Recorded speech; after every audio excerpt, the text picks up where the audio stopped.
செத்துக்கிட்டு போக போறான். குழந்தை பையனை போட்டு எருமை அடிக்கிற மாதிரி அடிக்கிறீங்க. அப்படி என்னையா தப்பு பண்ண? குழந்தை மாதிரியா கேள்வி கேட்டாங்க.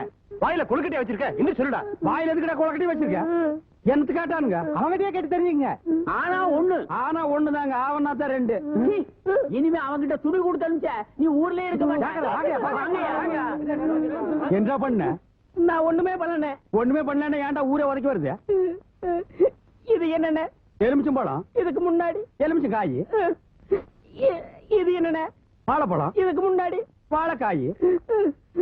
இது என்னென்ன? மாம்பழம். இதுக்கு முன்னாடி மாங்காய். இது என்னென்ன? தேங்காய். இதுக்கு முன்னாடி இத தன்ன கேட்டேன். இதுக்கு போட்டு அடிக்கிறாங்க. அறிவு கேட்டவனுங்க. எவ்வளவு பெரிய ஒரு விஷயத்தை கேட்டிருக்க, இதுக்கு போய் உதைக்கிறாங்களே. அதாவது கழுது மேய்க்கிற பையனுக்கு இப்படி ஒரு அறிவான்னு உன் மேல எல்லாருக்கும் பொறாமடா. நீ சொன்ன வாக்கியத்தை தஞ்சாவூர் கோயில் கல்வெட்டுல வெட்டி வச்சிட்டு பக்கத்திலேயே நீ உட்கார்ந்துக்க. உனக்கு பின்னால வர்ற சந்ததிகள் அதை பார்த்து படிச்சு தெளிவா நடந்துக்குவாங்க. உங்களுக்கு தெரியுது, அவங்களுக்கு தெரிய மாட்டேங்குது. உனக்கு இன்னும் என்னென்ன தெரிய வைக்கிறேன் பார். அப்படியே இப்படி வா.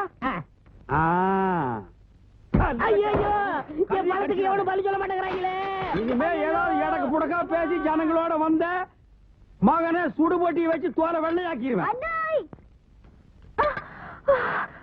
யாரு தெய்வானியா? என்ன மணி இவ்வளவு குச்சி ஓடியார? என் தங்கச்சி படிச்சு போட்டு ஊர்ல இருந்து வரா. அடம் கொக்கமக்கா.